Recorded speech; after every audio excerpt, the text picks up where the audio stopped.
नमस्कार दोस्तों, स्वागत है आप सभी का हिस्ट्री 365 में। मेरा नाम है चंद्रेश उपाध्याय और आप देख रहे हैं यमय की सीरीज जो कि मैं आप सभी के लिए लेकर आया हूं। जो पहला लेक्चर था वो हमने कल देखा था। जैसा कि उसमें हमने देखा था कि 16 महाजनपद और 10 गणराज्यों के बारे में हमने उसमें जो जानकारी थी वो डिटेल में हमने समझा था। जितना डीप हो सका था उतना डीप हमने पढ़ा था।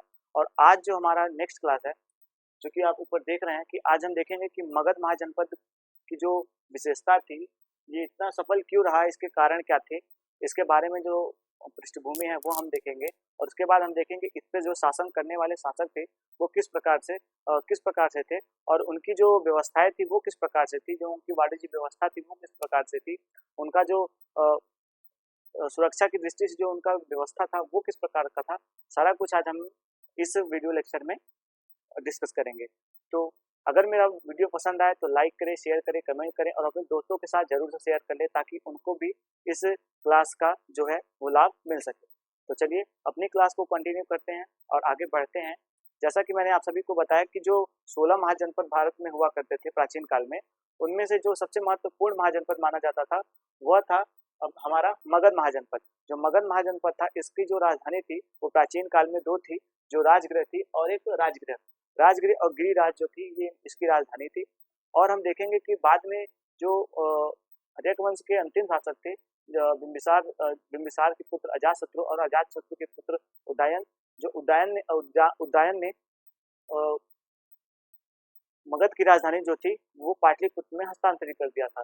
फिर हम देखते हैं कि जो जब शिशुनाग वंश आता है तो जो शिशुनाग थे उन्होंने इसकी राजधानी को वैशाली में हस्तांतरित किया था। फिर उनके जो पुत्र थे काला अशोक, उन्होंने फिर से जो वैशाली में मगध की राजधानी को हस्तांतरित किया गया था उसको फिर से उन्होंने पाटलिपुत्र में लाके स्थापित कर दिया, क्योंकि पाटलिपुत्र जो थी वो शिक्षा की दृष्टि से और कृषि की दृष्टि से काफी उपजाऊ भूमि जो थी वो यहाँ पे थी, क्योंकि ये गंगा और जो नदियों का दोआब क्षेत्र था, वो मैदानी एरिया, वो इस महाजनपद के अंतर्गत आता था। जो सबसे ज्यादा उपजाऊ माना जाता था वो महाजनपद के अंतर्गत आता था। तो चलिए अपने वीडियो को स्टार्ट करते हैं और क्लास को आगे बढ़ाते हैं। जैसा कि मैंने आपको सभी को बताया कि जो मगध महाजनपद था ये प्राचीन काल में सबसे मुख्य महाजनपदों में से एक था। जो इसकी राजधानी थी वो राजगृह थी। और जो राजगृह था, आपको बता दें कि जो राजगृह था इसकी जो भौगोलिक स्थिति थी, वो जो भौगोलिक स्थिति वो 5 पहाड़ियों के अंतर्गत में रहता था। यानी समझ लीजिए कि ये 5 पहाड़ियों के बीच में जो स्थित था वह यह महाजनपद था। इस कारण से जो विदेशी आक्रमणकारी थे या फिर जो जातियां हमेशा प्राचीन काल में इन पे आक्रमण किया करती थी, वो उसका खतरा जो था वो इस पे नहीं था। इस कारण से ये जो नगर है वो काफी फला फूला और बढ़ा। और जैसा कि हम देखेंगे कि जो 5 हमको पहाड़ियों के नाम देखने को मिलते हैं वो कुछ इस प्रकार से हैं। वराह है, ऋषभ है, ऋषिगिरी है, चैतन्य है और विहार है। अगर हम ये पुराणों के आधार पर देखें तो ये इनके नाम थे। और अगर हम जैन ग्रंथ के अनुसार देखें तो उसमें हमें जो मिलता है वो विपिनगिरी, रत्नागिरी, उदयगिरी, सोनगिरी और व्यवहारगिरी। आपको ये जान के बहुत आश्चर्य होगा कि जो पाटलिपुत्र जो राजधानी थी वो 3 नदियों के संगम पे बसा हुआ था। यानी 3 नदियों के बीच में जो था वो महाजनपद की जो राजधानी थी वो स्थित थी। हम देखेंगे कि जो इस नगर की राजधानी थी पाटलिपुत्र,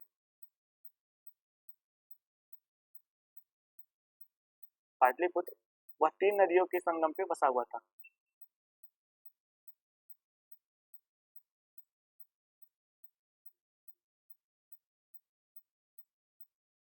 पर बसा हुआ था। जैसा कि जो इनका नाम था वो मैं आपको बता देता हूँ। जो ये नदी थे इसमें से प्रथम नदी जो थी वो गंगा थी, गंगा नदी। और जो दूसरी नदी थी वो हमारी गंडक नदी थी, गंडक नदी। और जो तीसरी थी वो सोन नदी थी।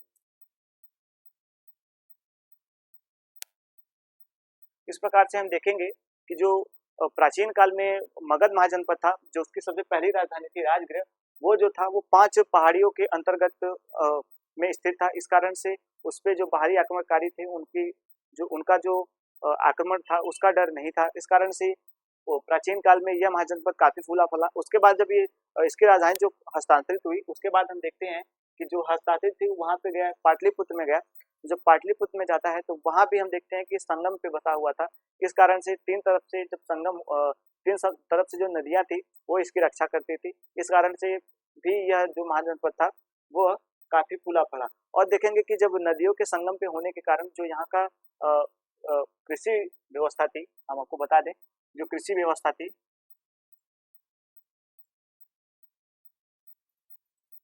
कृषि व्यवस्था काफी अच्छी मानी जाती थी। तो इसका पहला पॉइंट है, आपको नोट करना चाहिए, जो इसकी कृषि व्यवस्था थी वो काफी अच्छी थी। नदियों के संगम पे बसे होने के कारण जो यहाँ का मिट्टी या जो मृदा थी वो काफी ज्यादा उपजाऊ थी। इस कारण यहाँ की जो कृषि होती थी वो काफी अच्छे मात्रा में जो अनाज होता था वो यहाँ पे पैदा होता था। इस कारण से हम देखेंगे। और एक कारण होता है कि जो 16 महाजनपद थे उनका उदय ऐसे गंगा की जो एक प्रश्न है कि हमारे पेपर में आता है कि जो 16 महाजनपद हैं वो गंगा के ही, मतलब आप देखेंगे कि नदियों के ही पास में क्यों मिलते हैं, क्योंकि गंगा के बगल में जो या नदियों के बगल में जो इलाका होता है वो काफी ज्यादा उपजाऊ होता है, क्योंकि जो नदियों में बाढ़ आने के कारण जो उसकी मिट्टी होती है वो काफी ज्यादा उर्वरक हो जाती है। इस कारण से हम देखेंगे कि कृषि व्यवस्था होने के कारण हमें ज्यादातर जो सभ्यताएं हैं या जो हमें नगर मिलते हैं वो नदियों के किनारे ही देखने को मिलते हैं। तो इस दृष्टि से मैंने एक बात आपको और बता दी, इस बात को आप हमेशा नोट रखें। और जो मगध का उच्च होने का या जो इतना विशाल बनने का जो कारण था वो दूसरा कारण था कि जो यहाँ के शासक थे वो काफी योग्य हुआ करते थे। जो शासक हैं, योग्य शासक, योग्य थे। आप देखेंगे कि जो हमें प्राचीन काल में जितने भी हमें शासक देखने को मिलते हैं 600 ईसा पूर्व के आसपास, और 600 ईसा पूर्व से लेकर हमें जो 600 ईस्वी तक मिलते हैं, वो देखेंगे कि इतने जो शासक हुए मगध जनपद में वो काफी ज्यादा मजबूत हुए, काफी ज्यादा योग्य हुए। हालांकि कुछ शासक ऐसे आए हैं जो अयोग्य हुए, लेकिन उसके बाद हम देखेंगे कि बाकी के जो शासक हैं वो काफी ज्यादा योग्य थे। इस प्रकार से हम देखेंगे, अगर इनके नाम में देखें तो आगे, अभी तो हम आगे पढ़ेंगे ही, लेकिन मैं एक आपको उदाहरण के लिए बता देता हूँ। जैसा कि हम देखते हैं अशोक को, आप अशोक को तो जानते होंगे, चंद्रगुप्त मौर्य को जानते होंगे जो एक योग्य शासक थे, और बिंबिसार को जानते होंगे, अजातशत्रु को जानते होंगे, महापद्मनंद को जानते होंगे। ये सब जो शासक थे वो काफी ज्यादा अच्छे और काफी ज्यादा उत्तम व्यवस्था रखते थे अपने राज्य में। इस कारण से जो इनका राज्य था वो काफी फूला फड़ा और बड़ा, काफी ज्यादा विकसित हुआ। और हम देखेंगे कि जो मगध महाजनपद है इसमें एक सबसे जो मुख्य बात है वो हमको देखने को मिलेगी कि मगध महाजनपद वो पहला राज्य था। मगध वह पहला राज्य था। मगध वह पहला राज्य था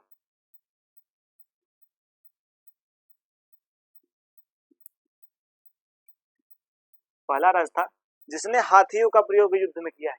आपको बता दें कि अगर हम देखते हैं जब सिकंदर से युद्ध होता है और पोरस का, तब उसमें हमें एक बार हाथियों का उल्लेख देखने को मिलता है, लेकिन वो विदेशियों के साथ था। लेकिन अगर हम देखें कि भारत के अंदर जो युद्ध हुआ करते थे मगध हर्यक वंश में, वो देखेंगे कि पहली बार जो मगध ने अपने तरफ से जो हाथियों का प्रयोग किया है वो काफी मतलब जो किया है वो हाथियों का प्रयोग इन्होंने किया है। हाथियों का प्रयोग युद्ध में पहली बार इन्होंने किया है।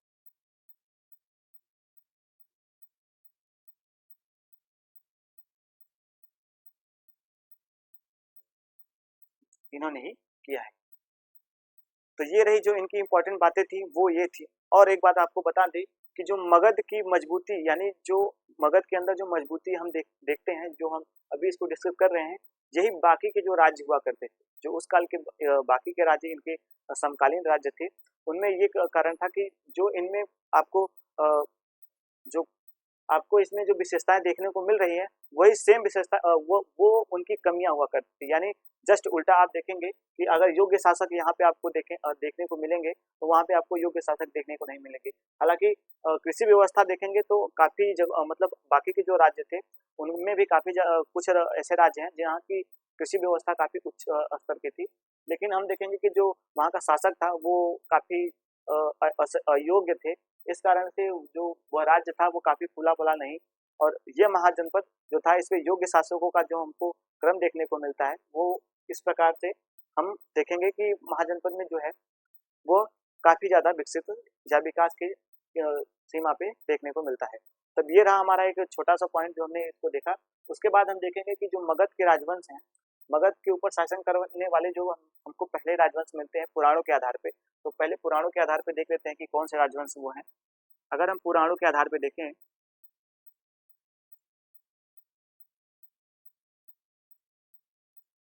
आधार पर देखें तो जो पहला यहाँ का शासक मिलता है वो बृहदत्त वंश के नाम से जाना जाता है। पुराणों के अनुसार अगर देखें तो जो पहला शासक है वो बृहदत्त वंश है।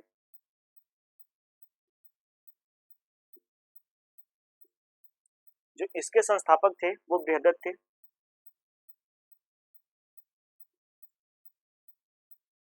संस्थापक थे वो बृहदत्त थे।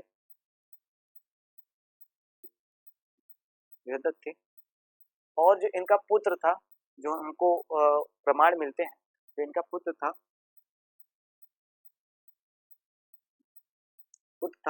वो जरासंध था। जरासंध। इस प्रकार से हमने देखा। बाकी के इसके बाद के जो शासक मिलते हैं उनका जो क्रम है वो हमको टूटा फूटा सा मिलता है, इसलिए हम उसको मान्यता न देते हुए आगे का जो शासक जो हम राजवंश पढ़ेंगे हम उनको मान्यता देते हैं, क्योंकि जो इनके बाद का जो क्रम है वो उनके जो नाम है शासकों के वो हमको सही तरीके से देखने को नहीं मिलते। उसके बाद के जो शासक हैं वो हमको वहां से क्रम हमको देखने को मिलता है। इस प्रकार से हम देखेंगे कि जो साक्ष्य हैं उनकी उनकी न होने के उचित साक्ष्य न होने के कारण हम इस महाजनपद को भारत का मगध का पहला जनपद नहीं मान सकते। जहाँ से हमको साक्ष्य मिलते हैं, यानी कि जो हमें साक्ष्य मिलते हैं वो बराबर तर मिलते जाते हैं, उसके अनुसार से हम देखेंगे कि जो इस महाजनपद का जो पहला शासक था वो हर्यक वंश के नाम से जाना जाता है।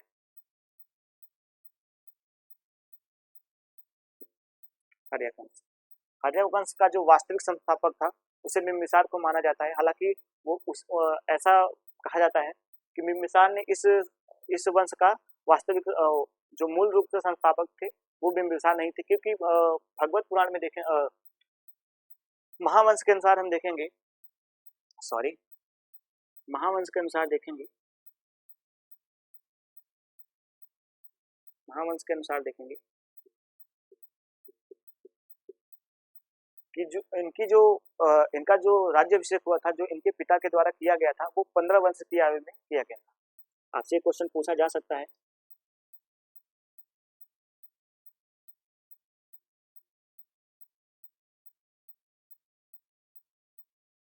जो इनका राज्याभिषेक हुआ है वह 15 वर्ष की आयु में हुआ है।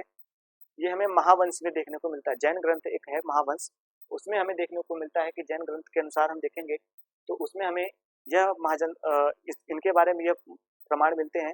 जो इनके पिता थे उनका नाम शायद क्षत्रिय ऐसा कुछ करके नाम है। वो आपकी परीक्षा के दृष्टिकोण से इतना इम्पोर्टेंट नहीं है, जो परीक्षा के दृष्टिकोण से इम्पोर्टेंट है वही मैं आप सभी के लिए बता रहा हूँ। तो ये हमने देखा कि वो इस प्रकार से हमने सारे जो तथ्य थे उनके ऊपर एक बार जो ऊपरी नजर थी वो हमने मान लिया है। उसके बाद हम आगे के तथ्य होंगे उनके ऊपर बात करेंगे। जैसा कि आप सभी को पता लग ही गया होगा कि जो अब हमारा स्टार्ट होगा क्लास वो हर्यक वंश के आगे से स्टार्ट होगा। तो हर्यक वंश के आगे का हम अभी देखेंगे। उसके पहले आपको बता दें कुछ बात हर्यक वंश के बारे में मैं आपको बताना चाहूंगा कि जो इसका वास्तविक संस्थापक है, यानी कि वास्तविक संस्थापक जो माना जाता है वो बिम्बिसार को माना जाता है, क्योंकि बिम्बिसार ने राजनीतिक दृष्टिकोण से और साम्राज्य दृष्टिकोण से जो इसके लिए कार्य किया है, मगध साम्राज्य के लिए जो कार्य किया है वो एक वास्तविक संस्थापक ही करता है, उसी को वास्तविक संस्थापक माना जाता है। जिस आपको एक उदाहरण के तौर पे बता दें कि अगर आपको उस घर का मालिक तभी समझा जाएगा जब उस घर में आपकी कुछ इंपॉर्टेंस होंगे। इस प्रकार से हम देखेंगे कि मगध महाजनपद में जो हमको इंपॉर्टेंस देखने को मिलती है वो हर्यक वंश से मिलती है, और हर्यक वंश के जो बिम्बिसार है उनके ही नाम से हमें आगे उनका मिलता है। तो हम स्टार्ट करते हैं हर्यक वंश से।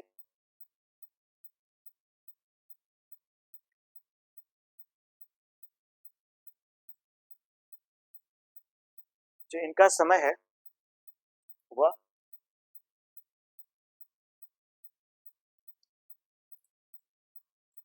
544 ईसा पूर्व से 492 ईसा पूर्व तक मिलता है। 492 ईसा पूर्व तक मिलता है। हालांकि ये जो डेट है वो काफी आपको कई पुस्तकों में आप देखेंगे तो ये जो डेट है वो थोड़ा सा आगे पीछे होता रहा है। आप देखेंगे तो कहीं पे आपको ये 92 की जगह 93 मिलेगा, कहीं पे आपको ये 44 की जगह पे कुछ और मिलेगा, 48 मिलता है कहीं कहीं पर। तो वो मिस प्रिंटिंग से हुआ है, आप उसको ध्यान न दें। लेकिन जो एक मान्यता है, हालांकि इसके बारे में जो हमें पुष्टि मिलती है वो तो इतनी ज्यादा इंपॉर्टेंस में नहीं मिलती। तो एक जो अनुमान है उसके अनुसार पे हम बात करेंगे और देखेंगे कि यही जो हमको एक तथ्य के रूप में देखने को मिलता है वो यही इसका डेट है। तो हम देखेंगे कि जो इसका संस्थापक है, वास्तविक संस्थापक,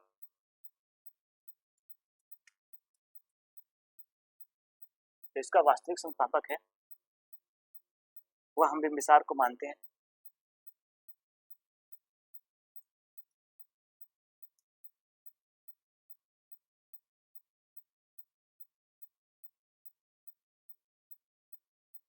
जो वास्तविक संस्थापक है वह बिम्बिसार है।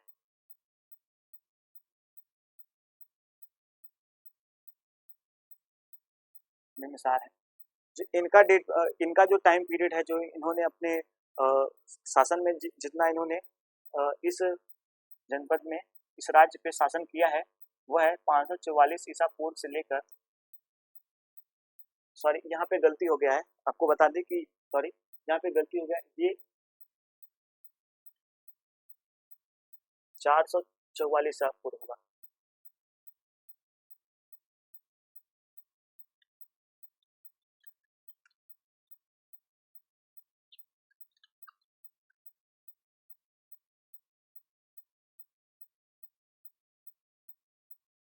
यह 412 ईसा पूर्व होगा। इस गलती के लिए माफी चाहेंगे क्योंकि थोड़ा सा मिसप्रिंट के मिस्टेक के कारण हो गया। और जो इनका टाइम पीरियड है वो ईसा पूर्व से लेकर 544 ईसा पूर्व से लेकर 492 ईसा पूर्व तक माना जाता है। इसलिए मिसप्रिंट हुआ क्योंकि जो इनका टाइम पीरियड था वही मैंने इनके वंश के ऊपर लिख दिया। तो आप इसको नोट करें, अगर नोट किया हो तो आप प्लीज इसको सुधार लें, उसके लिए माफी चाहूंगा। ये इनके रहे वास्तविक संस्थापक। अब हम देखेंगे कि जो इन्होंने साम्राज्य विस्तार की नीति जो अपनाई है, साम्राज्य विस्तार की नीति में इनके जो देखते हैं उसमें हमें 3 मूल्य देखने को मिलते हैं। यानी जो साम्राज्य विस्तार की नीति है,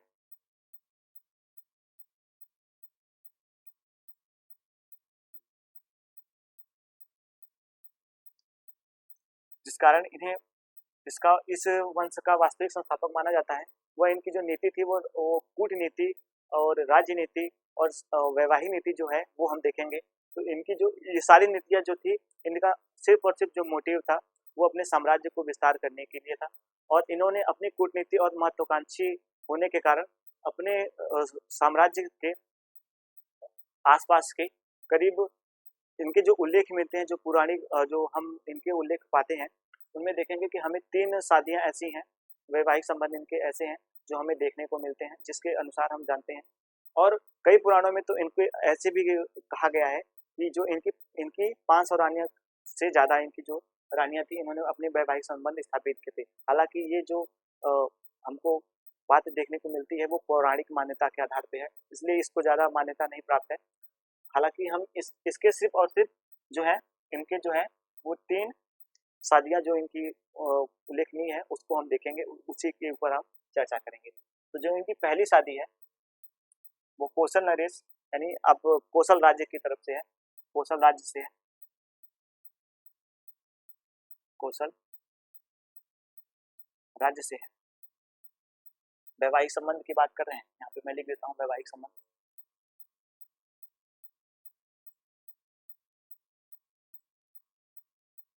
वैवाहिक संबंध जो है वो पहला है इनका कौशल के साथ। कौशल का उस समय जो इनके समकालीन शासक थे वो प्रसेनजीत थे। तो कौशल के जो शासक थे वो प्रसेनजीत थे जी। ठीक, इनकी जो बहन थी इनका नाम था कोसला देवी। इस बात को आप नोट करें कि जो इनकी बहन थी उनका नाम था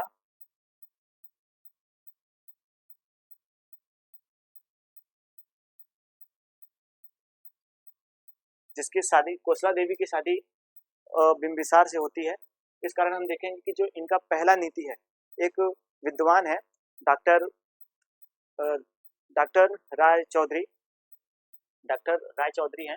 उनका एक जो स्टेटमेंट है वो इस प्रकार से है कि जिस साम्राज्य विस्तार की नीति को बिंबिसार ने कौशल से स्टार्ट किया था वो हमें अशोक के कलिंग विजय के बाद खत्म होता दिखता है। अगर हम देखें उनकी बातों को माने तो वो जहाँ तक हमको सत्य ही साबित होता है, क्योंकि हम देखते हैं कि जो जिस साम्राज्य विस्तार की नीति का शिकार उन्होंने बिंबिसार ने सबसे पहले कौशल को बनाया, और सबसे लास्ट में हम देखेंगे कि वही साम्राज्य विस्तार की जो नीति है वो सम्राट अशोक ने कलिंग के साथ जो युद्ध हुआ था उसके बाद ही वो खत्म हुआ था। उसके बाद उन्होंने अपने शस्त्र को त्याग दिए थे।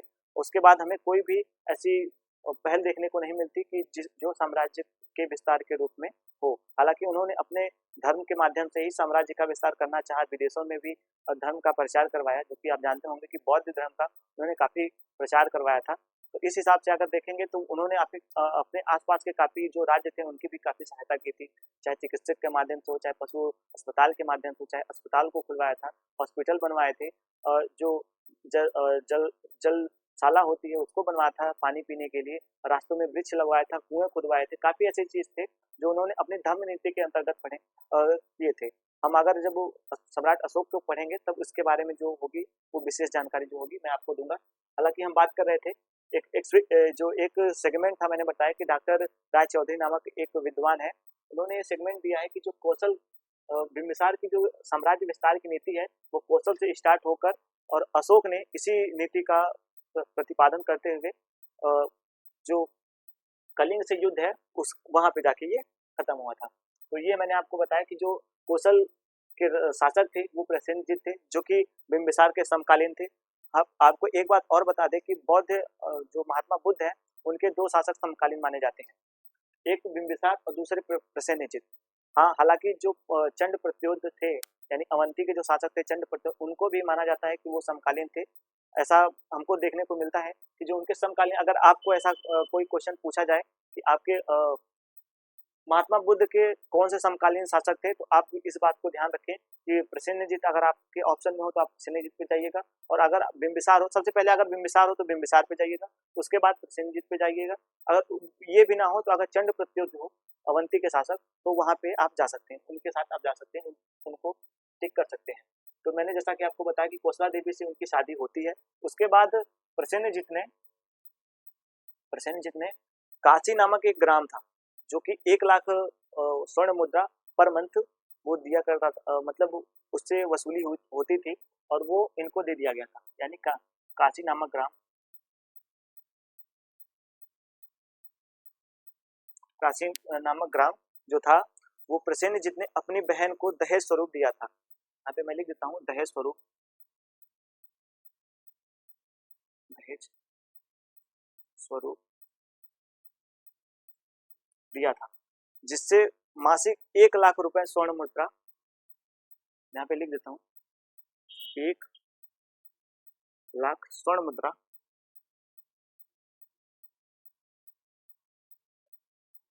मुद्रा की आय होती थी, जो कि कौशला देवी के श्रृंगार के लिए दिया जाता था।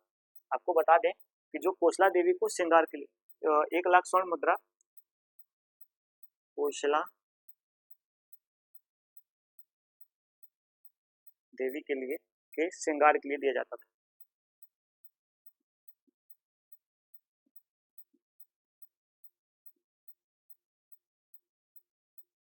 दिया जाता था। आपको इस बात को नोट करना है क्योंकि ये सबसे मेजर पॉइंट जो है इसमें यही है कि आपको इस बात, ये क्वेश्चन कहीं ना कहीं से घुमा फिरा के आपसे पूछा जा सकता है। अगर आप देखें तो प्राचीन इतिहास में आपको ऐसे तमाम क्वेश्चन जो हैं वो आपको देखने को मिलेंगे, पर ये जो मेरे हिसाब से ये जो है वो मोस्ट इम्पोर्टेंट क्वेश्चन है कि आपसे पूछा जा सकता है कि जो कौशल के शासक थे प्रसेनजीत, उन्होंने कौन सा ग्राम अपनी बहन को दान में दिया था। तो आपको ये बात की जानकारी हो कि उनके श्रृंगार के लिए जो था वो काशी नामक एक ग्राम था जो दहेज स्वरूप इनको प्रदान किया गया था, जो पर मंथ 1 लाख स्वर्ण मुद्रा उनके श्रृंगार के लिए देता था। तो ये रही बात, हमने पहला विवाह देखा। अब बात करेंगे जो इनका दूसरा वैवाहिक संबंध है। ये पहला वैवाहिक संबंध था और जो इनका दूसरा वैवाहिक संबंध है वो हम देखेंगे कि लिच्छवी गणराज्य के साथ है। यानी देखेंगे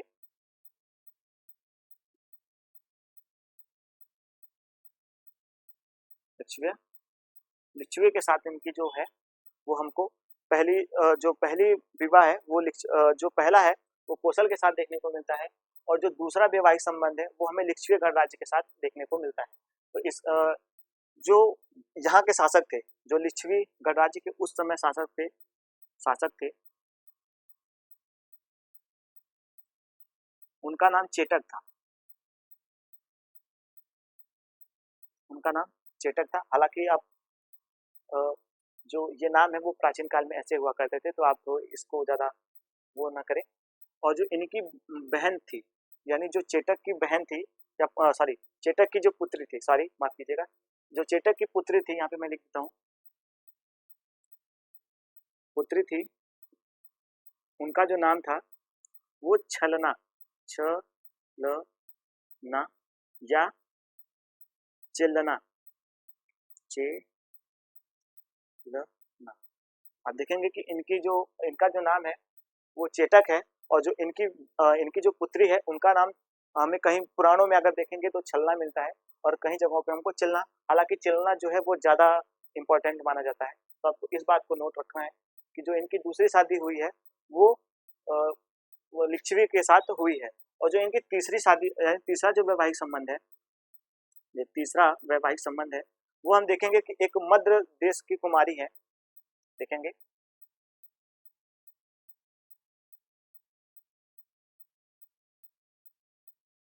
मध्य देश हम लिख देते हैं यहाँ पर, मध्य देश की जो राजकुमारी है उनके साथ इनका विवाह होता है। राजकुमारी, मध्य राजकुमारी लिख देते हैं यहाँ पे, मध्य राजकुमारी, इनके साथ इनका वैवाहिक संबंध होता है।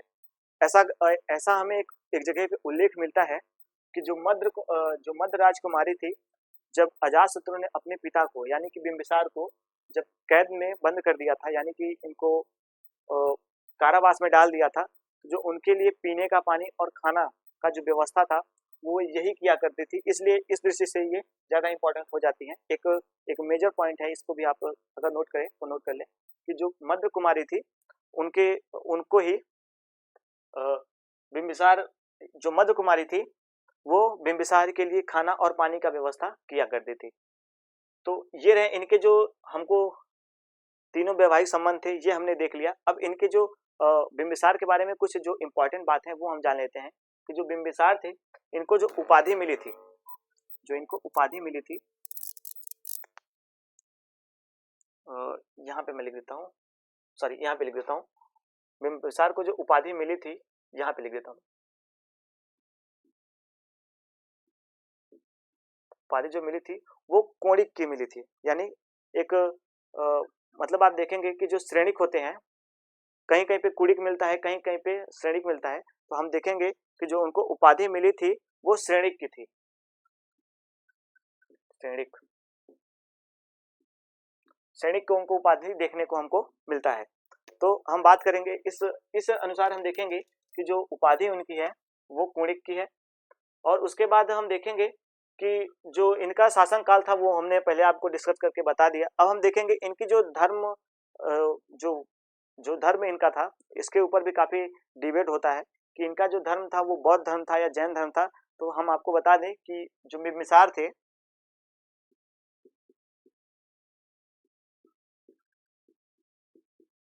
जो बिंबिसार थे, इन्होंने जैन और बौद्ध दोनों धर्म का इन्हें अनुयायी बताया जाता है। बौद्ध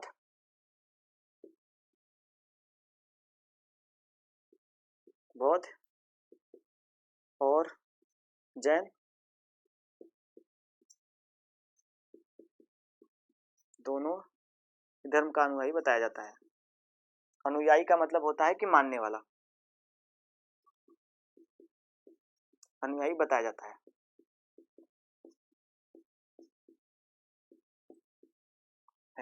तो हमने देखा कि जो इनका धर्म है वो दोनों जगह पे आप देखेंगे, कहीं भी आप देखेंगे कि ये जब कौशाम्बी जाते हैं तो ये महावीर स्वामी से मिलते हैं और अपनी पत्नी समेत उनको भोजन करवाते हैं। और ब्राह्मण जो है वो कहते हैं कि ये ब्राह्मण थे, और जो बौद्ध ग्रंथों में उनका उल्लेख मिलता है वो कहते हैं कि जैन धर्म के अनुयायी थे, या जो बौद्ध ग्रंथ में हमें उल्लेख मिलता है, बौद्ध ग्रंथ कहता है कि ये बौद्ध ग्रंथ के अनुयायी थे। इस प्रकार से हम देखेंगे कि जो बिंबिसार है उन्हें ब्राह्मण धर्म और बौद्ध धर्म और जैन धर्म तीनों धर्म के अनुयायी के रूप में देखा जा सकता है, या ऐसा कहा जा सकता है कि ये सर्व धर्म को मानते थे और सभी धर्मों की समान इज्जत करते थे। काफी जगहों पे हमने देखा है कि जब राजगृह में एक नगर थी जिसका नाम था कुसुमपुर, कुसुमपुर में जब आग लग जाने के कारण हम देखेंगे तो राजगृह के बाद जो कुसुमपुर है वहां पे हमको एक मंदिर था जिसका स्थापना बिंबिसार ने अपने पैसों से, अपने राज्य के पैसों से करवाया था। इस प्रकार से हम देखेंगे कि जो बिंबिसार थे वो सभी धर्मों को समान रूप से देखते थे। इन्होंने बौद्धों के लिए चैत्य बनवाए थे, विहार बनवाए थे, दान दिए थे, और जो उनके लिए आश्रम था वो बनवाया था। और एक इनके जो इनके एक कह सकते हैं इनके जो चिकित्सक थे उस समय के, जो डॉक्टर कहे जा सकते हैं, जो वैद्य थे, इनके जो राज्य वैद्य थे, मैं यहाँ पे लिख देता हूँ, राज्य वैद्य, जो इनके राज्य वैद्य थे, राज्य वैद्य थे, उनका नाम जीवक था। जीवक, आप अगर नाम याद करना चाहें तो याद कर सकते हैं कि ये जीवन दान देते थे, इसलिए इनका जो नाम था वह जीवक पड़ा हुआ था, वह जीवक था। इन्होंने अपनी जो कूटनीति और जो राज्य विस्तार की नीति थी इसमें भी इनका खूब इस्तेमाल किया, और इनको अवंती के शासक, मैं यहाँ पे लिख देता हूँ, अवंती के शासक,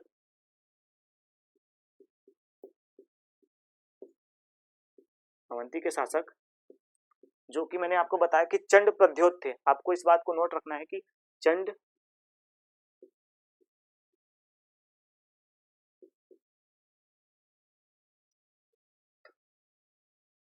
प्रद्योत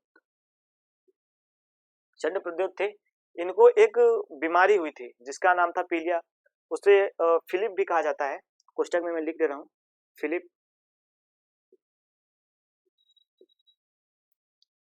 नामक बीमारी हुई थी इनको, जिसे पीलिया कहते हैं, जिसे पीलिया कहते हैं। इसका उपचार जीवक ने ही किया था, जिसे बिंबिसार ने भेजा था कि आप जाइए और उनका उपचार कीजिए। उस समय क्या थी कि अवंती से और मगध का जो वो परस्पर बैर था, युद्ध हुआ करते थे, तो इस युद्ध को टालने के लिए या अपने पड़ोसी राज्य की मदद करने के लिए बिंबिसार ने अपने जो राज्य वैद्य थे उनको अवंती के शासक चंड प्रद्योत के पास भेजा था, ताकि वो उनका इलाज कर सके, उन्हें सही कर सके। हालांकि वो सही भी हुए, और आप देखेंगे कि आप देखेंगे कि बिंबिसार के एक साथी थे जो सिंधु के पास के थे, तो उनको भी कोई रोग हुआ था। वो हालांकि उसका वर्णन हमें देखने को नहीं मिलता, बस उनके नाम मिलते हैं और ऐसा कहा जाता है कि वो उनके मित्र थे। तो उनको भी जो रोग हुआ था, उनको भी इस रोग का उपचार करने के लिए इन्होंने भेजा था। और एक बात बता दें कि जो जीवक थे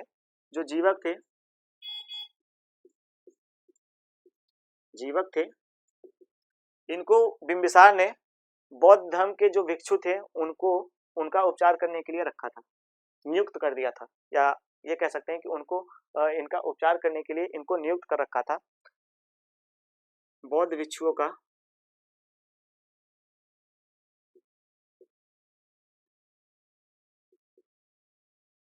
उपचार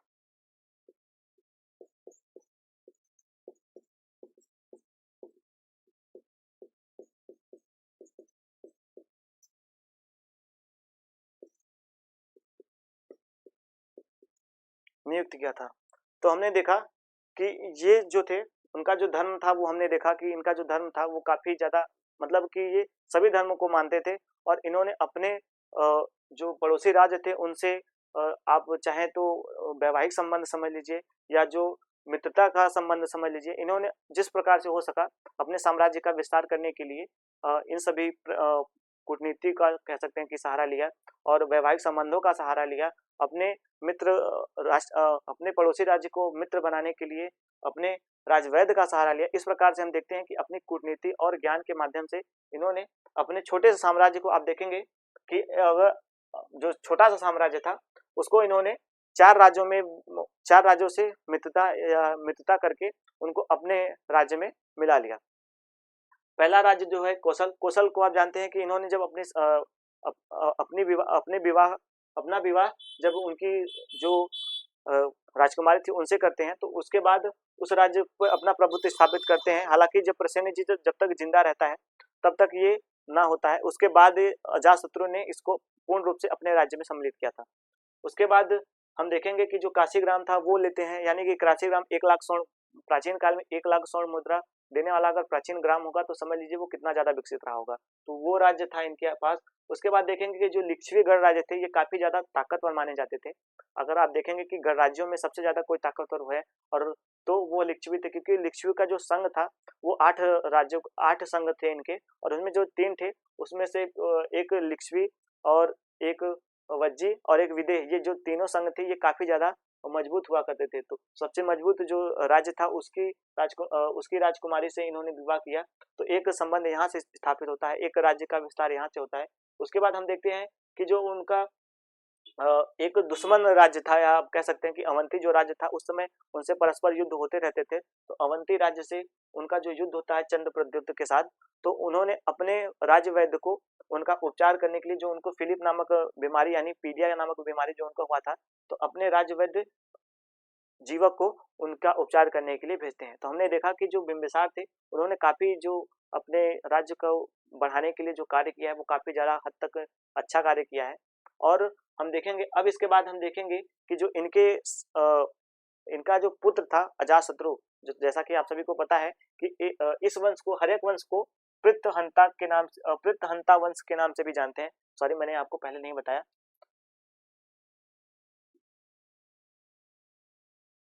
पृत्रहंता वंश यानी कि पितरों का हत्या करने वाला वंश के नाम से भी जाना जाता है, संबोधित किया जाता है।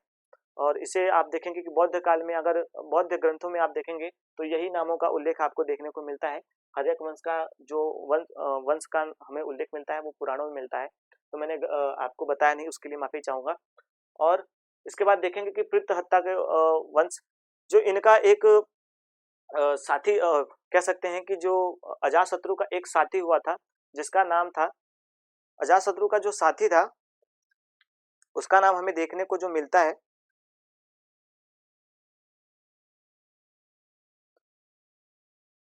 जो अजातशत्रु का साथी था उसका नाम देखने को मिलता है, ऐसा माना जाता है, पुराणों में ऐसा उल्लेख हमें देखने को मिलता है कि उसके साथी ने उसके पिता की हत्या करने के लिए उसको उकसाया था, जो कि अजातशत्रु। आप अगर इसका चाहे स्क्रीनशॉट तो ले लीजिए, क्योंकि ये जो नोट्स है वो काफी ज्यादा आपके लिए इम्पोर्टेंट होने वाले हैं। तो आप इस नोट्स को हमें अपने अनुसार जो है वो समराइज करते हुए चलिएगा।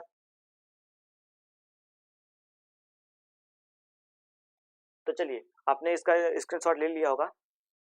अब मैं इसको थोड़ा सा साफ कर देता हूँ, उसके बाद मैं आपको दिखाता हूँ कि जो अजातशत्रु हैं उन्होंने मौर्य वंश का किस तरह से जो है वो विस्तार किया है। उनकी जो विस्तार की नीति है वो हम दिखाएंगे आपको,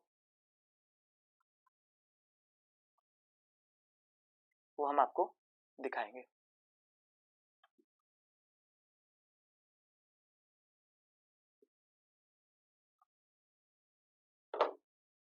तो चलिए अब बात करते हैं जो अगला हर्यक वंश के जो अगले शासक हैं, जिन्हें अजातशत्रु के नाम से जाना जाता है।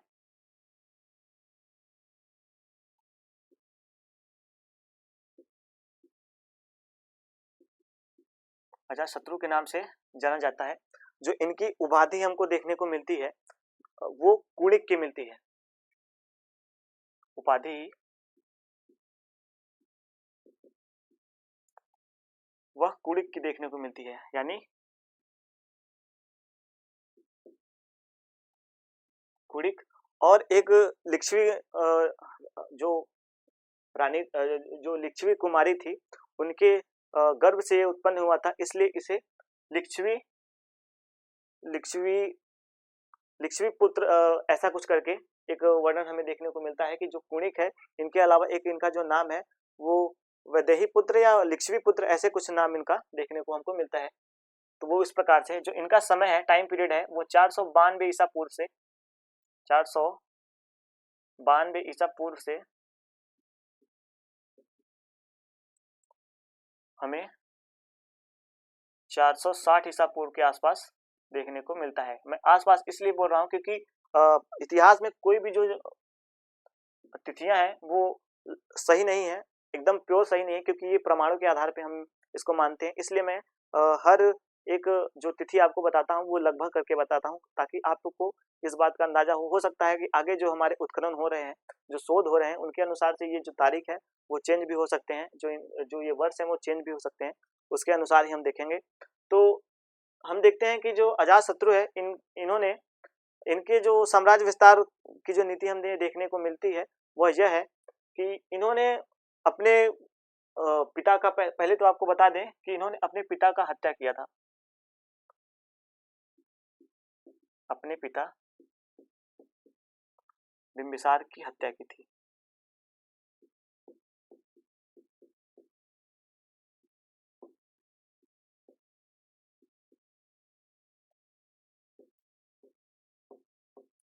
बिंबिसार की हत्या की थी और इनको पितृहंता यानी अपने पिता के हत्या करने का जो है इन्हीं के इस कुकृत्य के कारण इस जो वंश को कलंकित किया गया है वो है, आपको मैंने बताया कि हर्यक वंश को पितृहंता वंश के नाम से भी जाना जाता है, तो ये इन्हीं के कारण है। उसके बाद हम देखेंगे जो इनके पुत्र होते हैं, यानी कि जो अजातशत्रु के जो पुत्र होते हैं उदयन, उन्होंने भी अपने पिता को अपने पिता का वध कर दिया था। इस कारण से भी हम जानते हैं कि जो इस वंश में हम देखेंगे कि सारे जो शासक हैं उनके ही पुत्रों ने उनको मृत्यु के घाट उतारा था।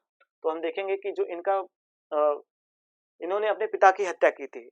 अब एक आपको जो कहानी के रूप में हम समझाने का प्रयास करते हैं वो ये है कि जब इन्होंने अपने पिता का हत्या किया तो जो इनकी जो राजकुमारी कोसला देवी थी, राजकुमारी कोसला देवी जिससे बिंबिसार की शादी हुई थी, यानी कौशल कुमारी, मैं लिख देता हूँ, कौशल कुमारी, जो कौशल कुमारी थी, इनसे बिंबिसार का विवाह हुआ था, जैसा कि मैंने आपको बताया आगे। तो बिंबिसार की मृत्यु के बाद इनका पति शोक में इनका भी निधन हो जाता है। उसके बाद हम देखते हैं कि जो प्रसेनजित है, जो जैसा कि मैंने बताया कि जो कौशल नरेश कहा जाता है प्रसेनजित ने जो दहेज स्वरूप काशी ग्राम है, जो काशी ग्राम 1 लाख स्वर्ण मुद्रा वाला, जैसा कि मैंने आपको बताया जो कोसला देवी के श्रृंगार के लिए दिया जाता था, उसको उन्होंने वापस ले लिया। यानी कि जब उनकी बहन ही नहीं रही तो ये दहेज जो दिए हैं वो किस काम का, इसलिए उन्होंने वापस उस दहेज को उनसे ले लिया, यानी जो काशी ग्राम था उसे वापस ले लिया।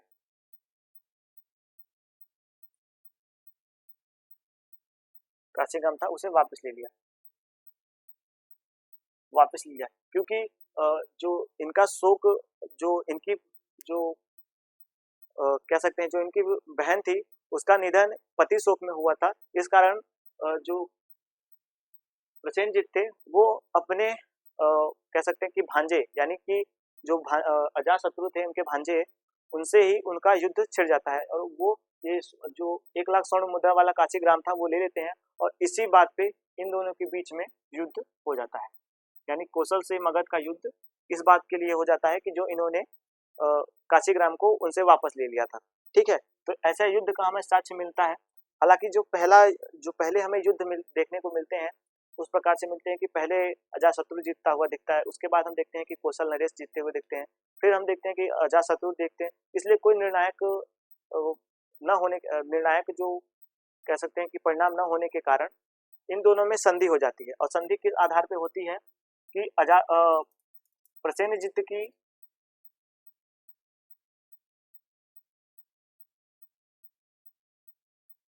एक बेटी थी जिसका नाम है वाजिरा। आपको ये इस बात को याद रखना है कि जिसका नाम था वाजिरा, उसका विवाह अजातशत्रु के साथ कर देते हैं।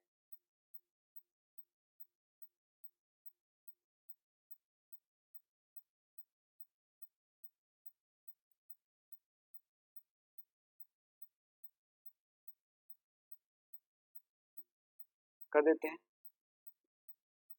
और जो काशी ग्राम था उसे पुनः से इनको वापस कर देते हैं। जब निर्णायक युद्ध न होने के कारण उस युद्ध को समाप्त कर देना ही सबसे ज्यादा उचित समझा जाता है।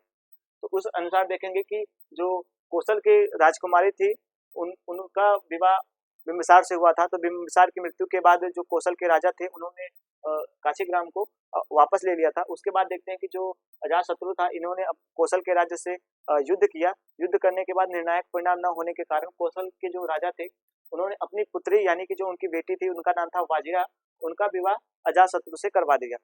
जब करवा दिया तो उसके बाद उन्होंने फिर से दहेज स्वरूप वो 1 लाख स्वर्ण मुद्रा वाला काशी ग्राम जो था उसे इन्हें दे दिया, यानी काशी ग्राम का फिर से इन्हें वापस कर दिया।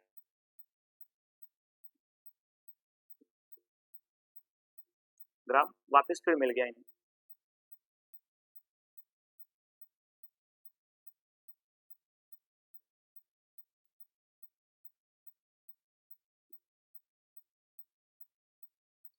वापस इन्हें फिर से मिल गया। तो ये रहा इनका जो पहला युद्ध है, वो अपने ही मामा के खिलाफ था और इन्होंने इस युद्ध को जीता और इसमें इनको जो था वो विजय प्राप्त होने का वो देखने को हमको मिलता है। और जो इनका दूसरा साम्राज्य विस्तार की नीति है वो वैशाली, यानी फिर से अपने ही मामा के प्रति ही इनका है। वैशाली के जो लिच्छवी थे उनके ऊपर है, यानी वैशाली, यानी इनका जो अगला युद्ध है, यानी जो अगला साम्राज्य विस्तार की जो इनकी नीति है वो ये है कि इनके पहली हमको जो दो कहानियां हमको देखने को मिलती हैं। वो पहला ये है कि अजातशत्रु के 2 भाई थे, हल और बेहल। मैं यहाँ पे लिख देता हूँ इनके अजातशत्रु के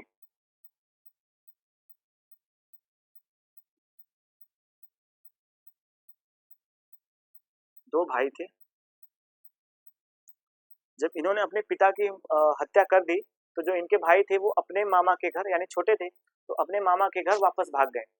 इनके डर के मारा कि ऐसा ना हो कि ये जो थे वो इनकी भी जो मतलब जो हल और बेहल है, यहाँ पे मैं नाम लिख देता हूँ, भाई थे हल हल और बेहल।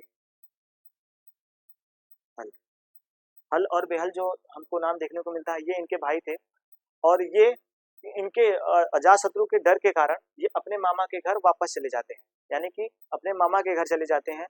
और ऐसा एक हमको कहानी देखने को मिलता है कि अजातशत्रु ने इनके ऊपर ये आरोप लगाया कि बिंबिसार ने एक 18 लड़ी का हार, यानी जो एक हार होता है, मतलब आप समझ सकते हैं कि गले में पहनने वाला एक 18 लड़ियों का हार हुआ करता था, जो कि इनकी जो कोसला देवी थी उनका था।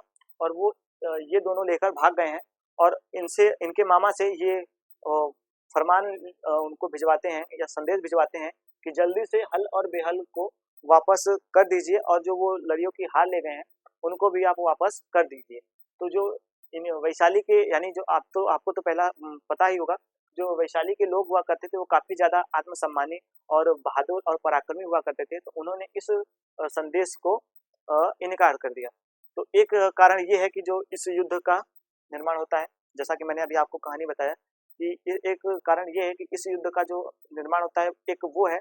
और एक हमें और जो कहानी मिलती है, यानी कि बौद्ध ग्रंथों के अनुसार हमें जो कहानी देखने को मिलती है वो यह है कि एक नदी सोन नदी के नाम एक नदी थी, शायद सोन नदी नामक वो जगह का नाम था, जो कि इन दोनों राज्यों के बीच में बहा करती थी। और वहां पे एक पहाड़ी के नीचे एक जो मणियों का मणि का एक खान मिलता है। उसमें अजातशत्रु से और वैशाली के लिच्छवियों से यह वादा होता है कि इस खान को निकालेंगे और आधा आधा आपस में बांट देते हैं, आपस में आधा आधा बांट लेते हैं।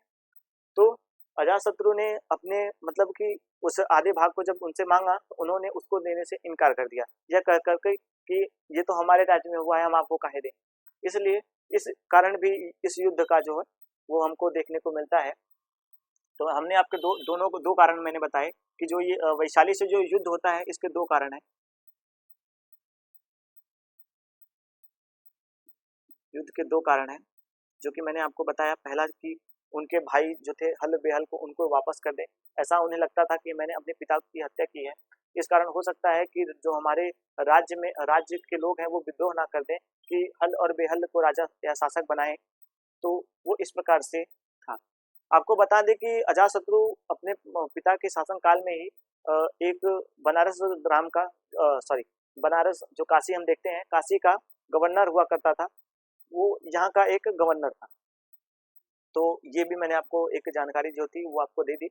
उसके बाद मैंने आपको दोनों कारण बताए कि युद्ध किस कारणों से हुए।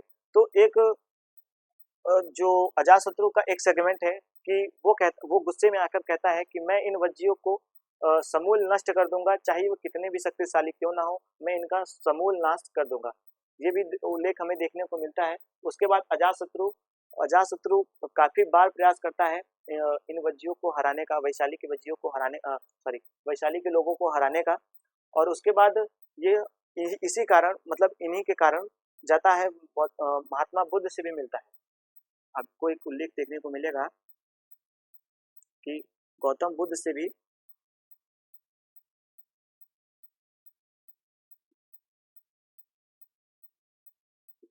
मिलता है। कुंडग्राम नामक एक जगह थी। आपको बता दें कि जहाँ जहाँ पे ये जो मणि जो मणियों का एक कोठान था वो कुंडग्राम नामक एक जगह पे था, मिलने गया। इस जो अजातशत्रु का उस समय एक कह सकते हैं कि गुप्तचर था। जो गुप्तचर था वो उसका नाम जो था जो उनका उसका नाम था वो ससाक हमने सॉरी जो उसका नाम हमें देखने को मिलता है वो सातकर्ण के नाम से मिलता है। हालांकि कई जगहों पे उसका नाम चेंज है। आपको अगर आप देखेंगे तो कहीं पे उसको चारवाक कहा गया, सॉरी चारवाक तो एक वो है, कहीं पे इसको कुछ और कहा गया है, कहीं पे कुछ और कहा गया है। तो इस अनुसार से हम देखेंगे कि ये महात्मा बुद्ध से मिलने भी जाता है। और अजातशत्रु इनको हराने के लिए जब महात्मा बुद्ध से मिलता है तो महात्मा बुद्ध इनको एक मंत्र देते हैं और कहते हैं कि वज्जियों को अगर परास्त करना है तो उनमें से 8 चीजों का जो है उनमें जब तक वो 8 चीजें रहेंगी तब तक वो अजय हैं और उनको कोई हरा नहीं सकता। वो 8 चीजें ये थी कि पहला उनमें जो संघ था वो एक संघ हुआ करते थे, उन्हें अपने खून के ऊपर काफी ज्यादा अभिमान हुआ करता था, वो आत्मसम्मानी हुआ करते थे और वो किसी के आगे झुकना पसंद नहीं करते थे। और दूसरा वज्जी लोग जो वैशाली के लोग हुआ करते थे वो अपने मतलब अपने रक्त से बाहर शादी या विवाह का जो कार्य होता था वो नहीं किया करते थे। और जो उनका एक था कि वो आत्मरक्षक बहुत ज्यादा थे, यानी कि वीर हुआ करते थे, लड़ाई जो करते थे वो काफी ज्यादा अच्छी जो इनकी युद्ध नीति थी वो काफी ज्यादा अच्छी थी। तो यह जब इन बातों को जब अजातशत्रु जानता है तब वो वापस जाता है तो 4 साल बाद इन दोनों के बीच में इतना फूट करवाता है। फूट करवाने के बाद ही फिर से इन वैशालियों को यह परास्त करता है और उसको अपने राज्य का अंग बना सॉरी वैशालियों को अपने ही राज्य में सम्मिलित कर लेता है। तो हमने देखा कि जो मैंने अजातशत्रु के बारे में जो इम्पोर्टेंट तथ्य थी वो मैंने आपको दी। और एक बार बता दूं कि गौतम बुद्ध से मिलने अजातशत्रु भी गया था और गौतम बुद्ध से मिलने बिंबिसार भी गए थे। वो एक बार ज्ञान प्राप्ति के पहले और एक बार ज्ञान प्राप्ति के बाद उनको भोजन भी करवाते हैं, उन बच्चियों को दान भी देते हैं, जो विहार थे उनको भी दान देते हैं। अम्रपाली नामक आपको पता होगा कि जो विहार है वो भी उनको दान में देते हैं। और अजातशत्रु ने जो बौद्ध पहली संगीति है, आपको इस बात को नोट कर लेना चाहिए कि जो बौद्ध पहली संगीति है वो अजातशत्रु के ही शासनकाल में हुआ है, जो राजगृह में हुआ है। तो मैं यहाँ पे लिख देता हूँ, पहली बौद्ध संगीति, जो कि 4 बौद्ध संगीतियां टोटल हुई हैं। जो पहला बौद्ध संगीति है वो अजातशत्रु ने ही करवाया है।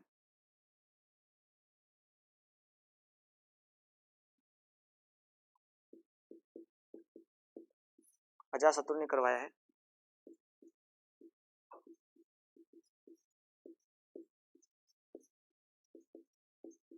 करवाया है राजगृह में।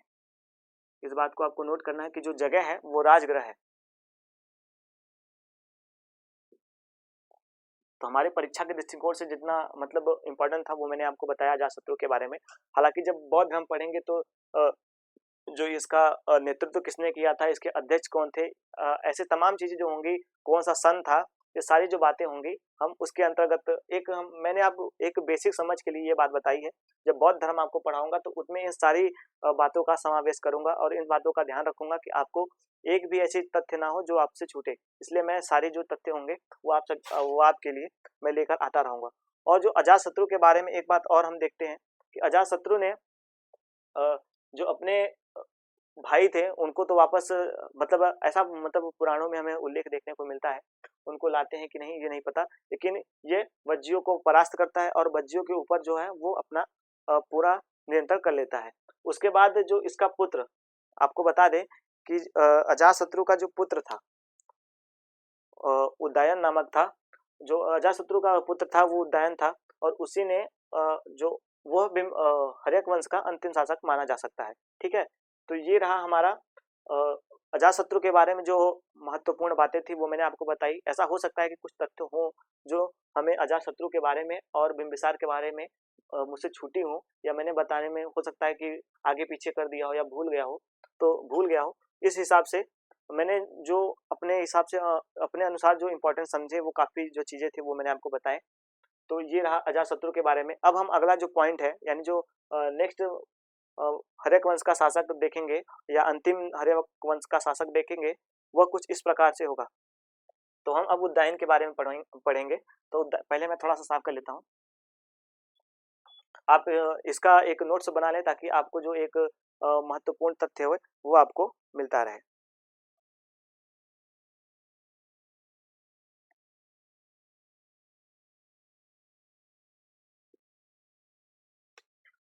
अब बात करते हैं उदयन को। जो शासक हैं अजातशत्रु के जो पुत्र हैं उनका नाम है उदयन।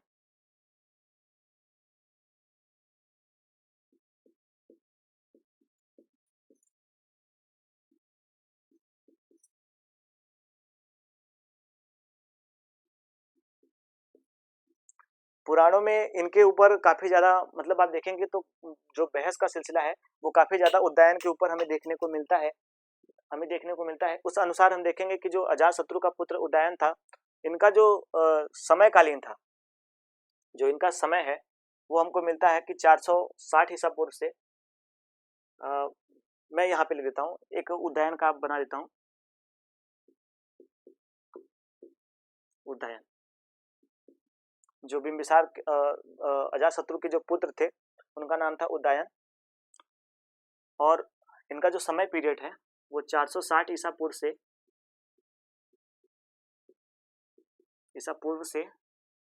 444 ईसा पूर्व तक हमें देखने को 444 ईसा पूर्व हमें देखने को जो है वो मिलता है। इनके बारे में अगर एक महत्वपूर्ण जो बात है वो अगर हम ध्यान में रखते हुए चलें तो जो इन्होंने जो मगध की राजधानी थी राजगृह, इसको हस्तांतरित कर दिया था। जो मगध की राजधानी थी उसको हस्तांतरित करके पाटलिपुत्र पे बसाया था। जैसा कि मैंने आपको बताया कि जो पाटलिपुत्र था वो 3 नदियों के संगम पे हमारा था। पहला जो नदी था उसका नाम था जो पहला नदी था उसका नाम था गंगा। पहले मैं यहाँ पे लिख देता हूँ कि पाटलिपुत्र, सॉरी थोड़ा जगह कम है, मैं थोड़ा साफ कर लूँ।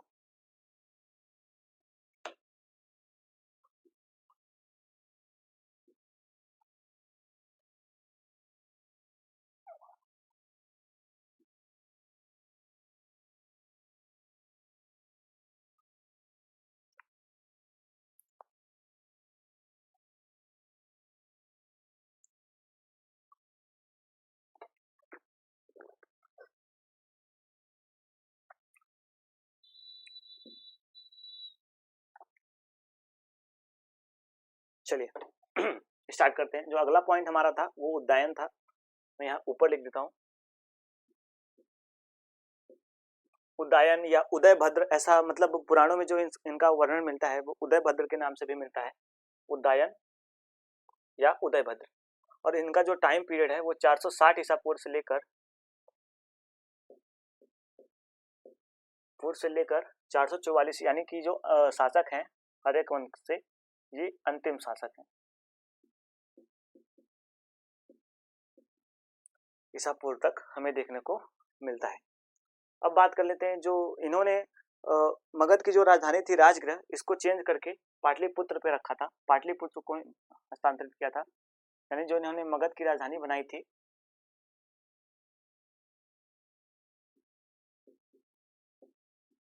जो मगध की राजधानी पहले राजगृह थी, उससे हस्तांतरित करके इन्होंने पाटलिपुत्र को बनाया था।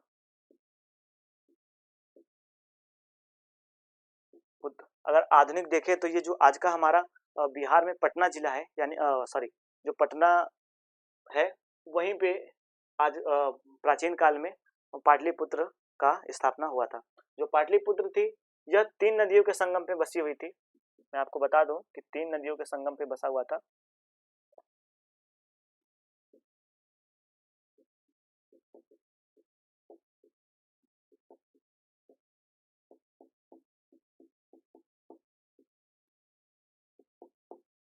बसा हुआ था। जो पहला नदी है वह है गंगा, और जो दूसरा नदी है वह है गंडक। जब आपको मैं प्राचीन पाषाण काल पढ़ाऊंगा या संदर्भ सभ्यता पढ़ाऊंगा तो मैं आपको गंडक नदी के बारे में बताऊंगा कि इसे मतलब जो हमारी 10 नदियां हैं, पसुड़ी, रावी, पसुड़ी, ऐसे सतलुज, काबुल, कुर्रू, ऐसे करके जो 10 नदियां हैं, मैं उनके बारे में भी आपको बताऊंगा। हालांकि पहले जो जिस पॉइंट पे हम लोग हैं, उनके जो 3 नदियां हैं, हम उनके बारे में चर्चा करेंगे। तो गंडक, गंगा, गंडक और सोन, इसके संगम पे इन्होंने पाटलिपुत्र का निर्माण किया था। पाटलिपुत्र नामक एक नगर को बसाया था, जैसा कि हम जानते हैं जो आधुनिक पटना है उसके नाम से हम इसको जानते हैं। और हम देखेंगे कि जो उदयन थे, इन्होंने सॉरी इनका जो उपाधि था, जो उदयन को उपाधि मिली थी, उदय भद्र कहीं कहीं पे हमको देखने को मिलता है। और इनके बारे में जो चीज़ है वो यही है कि इन्हें हम जो है कि मौर्य वंश का मुगल माफ कीजिएगा, हर्यक वंश का इन्हें हम आखिरी शासक समझेंगे। जो पुराणों के आधार पर जो जिनकी हमें महानता देखने को मिलती है वो इन्हीं के आधार पे है। तो हम देखेंगे इनके बाद भी हमें पुराणों में कुछ जैसे अनिरुद्ध हो गए और ऐसे करके 4-5 शासकों का जो है जिन्होंने बारी बारी से इनके जो पुत्र हुआ करते थे उन्होंने इन पे इनके बाद शासन किया। इनके बारे में जो महत्वपूर्ण तथ्य थी वो यही थी कि इन्होंने पाटलिपुत्र नामक एक नगर का निर्माण किया था। उसके बाद इन्होंने पाटलिपुत्र को ही अपना राज्य जो था वो बनाया था। उसके बाद जो इनका मतलब आप देखेंगे कि जो मतलब इनकी जो मृत्यु होती है वो इनको मतलब कि नगर में घूमते वक्त एक अनजान व्यक्ति ने इनको छुरा मार के इनका वध कर दिया था। और एक नए राजवंश का जो है वो निर्माण होता है जिसका नाम है शिशुनाग वंश। तो अब जो हमारा नेक्स्ट पॉइंट होगा वो शिशुनाग वंश के ऊपर होगा। हमने जो उदयभद्र के यानी उदयन के ऊपर जो हमारा पॉइंट था वो ज़्यादा, इनके ऊपर जो पॉइंट है वो यही है कि ये हर्यक वंश के अंतिम शासक हैं और इन्होंने पाटलिपुत्र नामक एक नगर का निर्माण किया था। और ऐसे इनके तमाम काफ़ी चीज़ें मतलब इनके जो ज़्यादा इम्पोर्टेंट जो बातें हैं वो नहीं है। इस दृष्टिकोण से हम इनको यहीं पे छोड़ते हैं और उसके बाद जो आगे की बातें हैं वो हम आगे देखेंगे। तो इस प्रकार से हमने देखा कि जो हर्यक वंश है वो हमारा आज समाप्त हुआ। और उसके बाद हम अब जो आगे की लेक्चर होगी उसमें हम देखेंगे कि नंद वंश जो शिशुनाग वंश है उसके बारे में देखेंगे। जो हर्यक वंश जो शिशुनाग वंश के बाद जो नंद वंश है हम उनके बारे में देखेंगे। थोड़ा बहुत अगर हमारे पास समय बचेगा तो हम मौर्य वंश के बारे में भी देख लेंगे। और इस क्लास को हम यहीं तक रखते हैं क्योंकि लाइट है नहीं और जो हमारा इन्वर्टर है वो थोड़ा सा ख़राब है। तो उसके अनुसार हम इस आज की क्लास को हम यहीं तक रखते हैं और उम्मीद करते होंगे कि आपको जो मेरा क्लास है वो पसंद आ रहे होंगे, जो पढ़ाने का तरीका है वो पसंद आ रहे होंगे। अगर आपको कुछ इसमें कमी या त्रुटि लगे तो आप हम मुझे ज़रूर से कमेंट करके बता सकते हैं। अगर आपके कोई क्वेश्चंस हो वो मुझसे पूछ सकते हैं, मैं उनका मतलब आपको जो है वो आंसर दूंगा, और मैं जितना जल्दी हो सकेगा मैं उतना जल्दी प्रयास करूंगा लाइव आने का।